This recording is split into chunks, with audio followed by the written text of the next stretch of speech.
Plus two കഴിഞ്ഞതിന് ശേഷം എല്ലാ വിദ്യാർത്ഥികളും ഭയങ്കരമായിട്ടുള്ള സെർച്ചിങ്ങിലാണ്. പ്ലസ് ടു കഴിഞ്ഞതിന് ശേഷം പോകാൻ പറ്റുന്ന നല്ല കോഴ്സുകൾ ഏതൊക്കെയാണ്, പ്ലസ് ടു കഴിഞ്ഞതിന് ശേഷം ഏത് കോഴ്സ് എടുത്ത് ഏത് കോളേജിലാണ് നമുക്ക് പഠിക്കാൻ പറ്റുക, മെറിറ്റിൽ അഡ്മിഷൻ കിട്ടാൻ വേണ്ടിയിട്ട് ഏതൊക്കെ ആപ്ലിക്കേഷൻസാണ് നമ്മൾ ചെയ്യേണ്ടത്, അതുപോലെ തന്നെ എന്തിൻ്റെ അടിസ്ഥാനത്തിലാണ് മെറിറ്റിൽ അഡ്മിഷൻ കിട്ടുന്നത്, അതുപോലെ മാനേജ്മെൻറ്റ് സീറ്റിൽ ഏതൊക്കെ രീതിയിലാണ് അഡ്മിഷൻ കിട്ടുന്നത്, പ്ലസ് ടു സയൻസ് കഴിഞ്ഞതിന് ശേഷം ഏത് കോഴ്സാണ് ഏറ്റവും നന്നായിട്ട് നമുക്ക് എടുക്കാൻ പറ്റുന്നത്, കൊമേഴ്സ് കഴിഞ്ഞിട്ടായിക്കോട്ടെ ഹ്യൂമാനിറ്റീസ് കഴിഞ്ഞിട്ടായിക്കോട്ടെ ഏറ്റവും നല്ല കോഴ്സ് ഏതാണ്, ഏറ്റവും കൂടുതൽ സാലറി കിട്ടുന്ന കോഴ്സ് ഏതാണെന്ന് തുടങ്ങി ഒരുപാട് സംശയങ്ങളാണ് നിങ്ങളിപ്പോൾ എന്താ പറയുക യൂട്യൂബിലൊക്കെ ഇങ്ങനെ സെർച്ച് ചെയ്തുകൊണ്ടിരിക്കുന്നത്. അതിൻ്റെ ഇടയിലായിരിക്കും നിങ്ങൾ ഹയർ എഡ്യൂക്കേഷൻ്റെ ഈ ഒരു വീഡിയോയും കണ്ടിട്ടുണ്ടാവുക.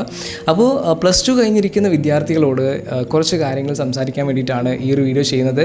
ഇതിൽ ഒരു കോഴ്സിനെ കുറിച്ചോ അല്ലെങ്കിൽ ഒരു കോളേജിനെ കുറിച്ചോ ഒന്നും നമ്മൾ പരാമർശിക്കുന്നില്ല. അതിനെക്കുറിച്ചുള്ള എക്സ്പ്ലനേഷൻ അല്ല ഇന്നത്തെ ഈ ഒരു വീഡിയോയിലൂടെ പറയാൻ ഉദ്ദേശിക്കുന്നത്. ഏറ്റവും പ്രധാനമായും പറയാനുള്ളത് ഇപ്പോൾ എക്സാമിൻ്റെ റിസൾട്ട് വരുന്നതിന് മുമ്പ് തന്നെ ഒരുപാട് വിദ്യാർത്ഥികൾ ഇപ്പോൾ എന്നെ വിളിച്ചിട്ടുണ്ട്.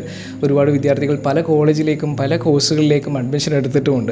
അപ്പോൾ അതുമായി ബന്ധപ്പെട്ട് അവരോട് സംസാരിച്ചതിൽ നിന്ന് മനസ്സിലാക്കിയിട്ടുള്ള നിങ്ങൾക്ക് അറിയേണ്ടതായിട്ടുള്ള കുറച്ച് കാര്യങ്ങൾ, വളരെ ബേസിക് ആയിട്ടുള്ള കുറച്ച് കാര്യങ്ങൾ വളരെ ചെറിയൊരു വീഡിയോയിൽ നിന്ന് എക്സ്പ്ലെയിൻ ചെയ്തു തരാം എന്നുള്ളതാണ് ഈ ഒരു വീഡിയോയിലൂടെ നമ്മൾ ഉദ്ദേശിക്കുന്നത്. ഇങ്ങനെ വരുന്ന ചോദ്യങ്ങളിൽ ഏറ്റവും കോമൺ ആയിട്ട് വരുന്നൊരു ചോദ്യമാണ്, സാറേ ഞാൻ പ്ലസ് ടു സയൻസ് കഴിഞ്ഞൊരു വിദ്യാർത്ഥിയാണ്, അപ്പം എനിക്ക് പ്ലസ് ടു സയൻസ് കഴിഞ്ഞിട്ട് ഏത് മെഡിക്കൽ കോഴ്സ് എടുക്കണം എന്നുള്ളതിനെ കുറിച്ചൊരു ധാരണയില്ല, എനിക്ക് മെഡിക്കൽ കോഴ്സുകൾ എനിക്ക് ഇഷ്ടമാണ്, ഏതാണെങ്കിലും കുഴപ്പമൊന്നുമില്ല എന്നുള്ള രീതിയിൽ പല വിദ്യാർത്ഥികളും സംസാരിക്കാറുണ്ട്. അപ്പോൾ അത് പലരും ചോദിക്കാറുണ്ട്, ഏറ്റവും കൂടുതൽ സാലറി കിട്ടുന്നത് ഏതായിരിക്കും, ഏറ്റവും കൂടുതൽ ജോബ് ഓപ്പർച്യൂണിറ്റീസ് ഉള്ള കോഴ്സ് ഏതായിരിക്കും എന്നുള്ള രീതിയിലാണ് പല വിദ്യാർത്ഥികളും എന്നെ വിളിച്ച് ചോദിക്കുന്നത്. അപ്പോൾ ആദ്യം നിങ്ങൾ മനസ്സിലാക്കേണ്ട ഒരു കാര്യം എന്ന് പറയുന്നത്, ഒരു ജോലിയും അല്ലെങ്കിൽ ഇപ്പോൾ മെഡിക്കൽ സെക്ടറിൽ എടുക്കുന്ന ഏത് ജോലി എടുക്കുകയാണെന്നുണ്ടെങ്കിലും അതിൻ്റെ ഒന്നും അടിസ്ഥാനം, നിങ്ങളത് ചൂസ് ചെയ്യാനുള്ള അടിസ്ഥാനം അതിൽ കിട്ടുന്ന സാലറിയോ ആയിരിക്കരുത്. കാരണം ഒരിക്കലും സാലറീനെ ഡിപ്പെൻഡ് ചെയ്തിട്ട് നിങ്ങളൊരു മെഡിക്കൽ കോഴ്സ് നിങ്ങൾ ചൂസ് ചെയ്ത് കഴിഞ്ഞാൽ അതിൽ ആ ഒരു പ്രൊഫഷനിൽ നിങ്ങൾക്ക് മുന്നോട്ട് പോകാനായിട്ട് സാധിക്കില്ല എന്നുള്ളത് തന്നെയാണ്. എന്നാൽ പിന്നെ എന്തിൻ്റെ ബേസിസിലാണ് ഞാൻ ഒരു കോഴ്സ് ചൂസ് ചെയ്യണത്? വളരെ സിമ്പിളാണ് ഉത്തരം.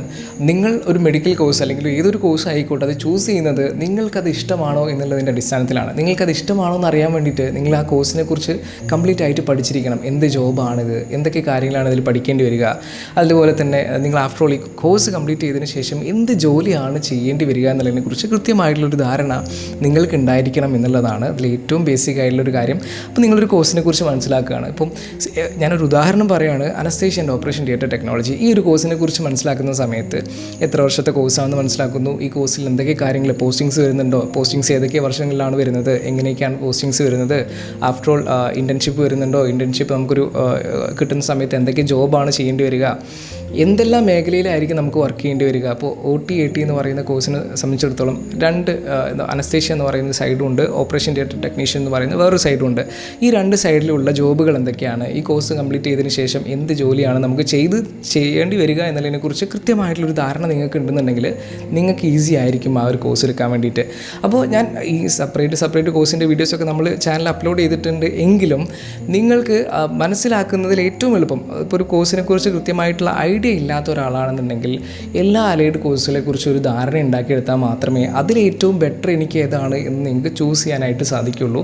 അപ്പോൾ ഏറ്റവും നല്ല കാര്യം നിങ്ങൾ എല്ലാ കോഴ്സുകളെ കുറിച്ചും മനസ്സിലാക്കുക, അതിൻ്റെ ജോലി സാധ്യതയെക്കുറിച്ച് മനസ്സിലാക്കുക, അതിൻ്റെ ജോബിനെ കുറിച്ച് മനസ്സിലാക്കുക.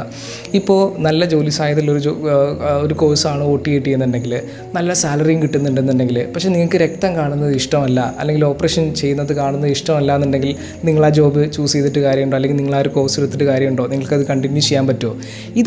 ഇതുകൊണ്ടാണ് പറയുന്നത് ആ കോഴ്സിനെ കുറിച്ചും ആ കോഴ്സിൻ്റെ ജോബിനെ കുറിച്ചും നിങ്ങൾ കൃത്യമായിട്ട് മനസ്സിലാക്കണം എന്ന് പറയുന്നതിൻ്റെ പ്രസക്തി എന്ന് പറയുന്നത്. ഇതൊരു വലിയ ലെങ്തി വീഡിയോ ആക്കുന്നില്ല, വളരെ ഇമ്പോർട്ടൻ്റ് ആയിട്ട് ഒരു കാര്യം കൂടെ പറഞ്ഞിട്ട് ഈ വീഡിയോ എൻഡ് ചെയ്യാവുന്നതാണ്. കാരണം നിങ്ങളുടെ സമയത്തിനുണ്ട് വാല്യൂ. അതിലെടുത്ത് പറയേണ്ട ഒരു കാര്യം ഇതാണ്, നിങ്ങൾ പ്ലസ് ടു സയൻസ് എടുത്തു എന്നുള്ളത് കൊണ്ട് നിങ്ങൾ ഒരിക്കലും നിർബന്ധിതനാവാൻ പാടില്ല നിങ്ങളൊരു മെഡിക്കൽ കോഴ്സ് എടുക്കണം എന്നുള്ളത്. ധാരാളം മേഖലകളുണ്ട്. നിങ്ങൾക്ക് വേണമെന്നുണ്ടെങ്കിൽ ഡിഗ്രി കോഴ്സുകൾ എടുക്കാം, അല്ലെങ്കിൽ എന്തെങ്കിലും ഒരു ആഗ്രഹമുള്ള ഒരാളാണെന്നുണ്ടെങ്കിൽ, അല്ലെങ്കിൽ ഓൾറെഡി ഒരു വിഷനുള്ള ആളാണെന്നുണ്ടെങ്കിൽ, സിമ്പിളായിട്ട് പറയുകയാണെങ്കിൽ നിങ്ങൾക്ക് ചിത്രം വരയ്ക്കാനൊക്കെ ആഗ്രഹം ഉണ്ടെന്നുണ്ടെങ്കിൽ നിങ്ങൾ ഒരിക്കലും മെഡിക്കൽ കോഴ്സ് എടുക്കാൻ പാടില്ല എന്ന് തന്നെ ഞാൻ പറയും. കാരണം ഞാൻ പല ആളുകളെയും കണ്ടിട്ടുണ്ട്, ഓൾറെഡി ഒരു വിഷനുള്ള ആൾക്കാർ, ഓൾറെഡി ഒരു സ്കില്ലുള്ള ആൾക്കാർ, ഒരു മേഖലയിലേക്ക് പോകണമെന്ന് ആഗ്രഹിക്കുന്ന ആൾക്കാർ പാരൻസിൻ്റെ നിർബന്ധപ്രകാരമോ മറ്റാരുടെയോ നിർബന്ധപ്രകാരം ഇതിനിപ്പോൾ സാലറി നല്ല കൂടുതൽ കിട്ടും എന്നൊക്കെ വിചാരിച്ചിട്ട് ഇപ്പോൾ പാരൻസ് കാണുന്നുണ്ടെങ്കിൽ പ്രത്യേകം ശ്രദ്ധിക്കുക. അങ്ങനെ ഒരു ആഗ്രഹമുള്ള കുട്ടിയെ, അല്ലെങ്കിൽ അങ്ങനെ ഒരു സ്കില്ലുള്ള പ്രത്യേക മേഖലയിലേക്ക് പോകണമെന്ന് ആഗ്രഹമുള്ള കുട്ടിയെ അതുമായി ബന്ധപ്പെട്ടുള്ള കോഴ്സുകളിലേക്കോ അതുമായി ബന്ധപ്പെട്ടിട്ടുള്ള ഏറ്റവും നല്ല മേഖലയിലേക്ക് അവരെ പറഞ്ഞു വിടുക, അതിലേക്കുള്ള ഒരു ഗൈഡൻസ് നമ്മൾ നൽകുക എന്നുള്ളതാണ് നമ്മുടെ പാരൻസിൻ്റെ ഭാഗത്തു നിന്ന് എന്ത് ചെയ്യേണ്ടത് ചെയ്യേണ്ടത് എന്നുള്ളതാണ്. കുട്ടികളാണെന്നുണ്ടെങ്കിലും ഒരിക്കലും മൈൻഡ് ഡൈവേർട്ടായി പോകേണ്ട കാര്യമൊന്നുമില്ല. നിങ്ങൾക്ക് ഏതാണോ ഏറ്റവും കൂടുതൽ ഇഷ്ടം, നിങ്ങൾക്ക് ഓൾറെഡി ഒരു വിഷൻ ഉണ്ടോ, നിങ്ങൾ ആ മേഖലയിലേക്ക് എന്തൊക്കെ ഓപ്പർച്യൂണിറ്റീസ് ഉണ്ട് എന്നുള്ളത് മനസ്സിലാക്കുക. അതിൻ്റെ ഫ്യൂച്ചർ ഓപ്പർച്യൂണിറ്റീസ് നിങ്ങൾക്കൊരു വിഷൻ ഉണ്ടെന്നുണ്ടെങ്കിൽ അതുമായിട്ട് എന്ത് ചെയ്യുക, മുന്നോട്ട് പോകുക എന്നുള്ളതാണ്. ഇപ്പോൾ നിങ്ങൾക്ക് ഇപ്പോൾ ഞാൻ നേരത്തെ പറഞ്ഞല്ലോ, സയൻസ് പഠിച്ച കുട്ടികൾക്കാണെന്നുണ്ടെങ്കിൽ കൊമേഴ്സ് പരമായിട്ടുള്ള കോഴ്സുകളിലേക്ക് ചൂസ് ചെയ്യാം, കൊമേഴ്സ് പഠിച്ച കുട്ടികൾക്ക് സയൻസ് പരമായിട്ടുള്ള കോഴ്സുകളിലേക്ക് ചൂസ് ചെയ്യാം. അതിനൊന്നും യാതൊരു തടസ്സവും ഇവിടെ ഇല്ല എന്നുള്ളതാണ്. ഇപ്പം അതിന് മെറിറ്റ്, ഇപ്പോൾ എല്ലാവർക്കും ഒരുപാട് സംശയങ്ങളുണ്ടാകും. മെറിറ്റിൽ അഡ്മിഷൻ കിട്ടാനുള്ള പ്രൊസീജിയേഴ്സ്, അതുപോലെ തന്നെ ഇതുപോലെ ഈ മാനേജ്മെൻറ്റ് കോട്ടയിലേക്ക് അഡ്മിഷൻ കിട്ടാനുള്ള പ്രൊസീജിയേഴ്സും, അതുപോലെ തന്നെ ഇതിൽ ഒരുപാട് സംശയം. ഞാൻ നേരത്തെ പറഞ്ഞ പോലെ തന്നെ കോഴ്സിനെ കുറിച്ചൊന്നും കൃത്യമായിട്ടുള്ള ധാരണയില്ലാത്ത ഒരുപാട് വിദ്യാർത്ഥികളുണ്ട്. ഇപ്പോൾ കോമൺ ആയിട്ട് എല്ലാവരും എടുക്കുന്ന സാധനമാണ് നഴ്സിംഗ് ഒക്കെ. അപ്പോൾ നഴ്സിങ്ങിനെ കുറിച്ച് മാത്രം അറിയുന്നതുകൊണ്ട് അവർ നഴ്സിംഗ് ചൂസ് ചെയ്യുന്നു.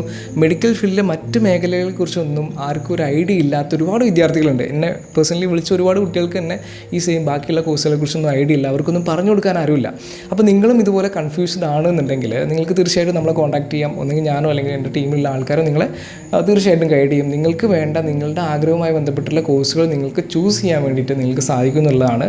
അപ്പോൾ ഇത്രയും മാത്രമാണ് ഞാൻ ഈ ഒരു വീഡിയോയിലൂടെ പറഞ്ഞ് നിങ്ങളിലേക്ക് എത്തിക്കാൻ വേണ്ടി ഉദ്ദേശിക്കുന്നത്. അപ്പോൾ ഈ വീഡിയോ യൂസ്ഫുൾ ആയെന്ന് വിചാരിക്കുന്നു. യൂസ്ഫുൾ ആയിട്ടുണ്ടെന്നുണ്ടെങ്കിൽ തീർച്ചയായിട്ടും ലൈക്ക് ചെയ്യാനും ഹയർ എഡ്യൂക്കേഷൻ്റെ പേജ് ഒന്ന് സബ്സ്ക്രൈബ് ചെയ്യാനും മറക്കണ്ട.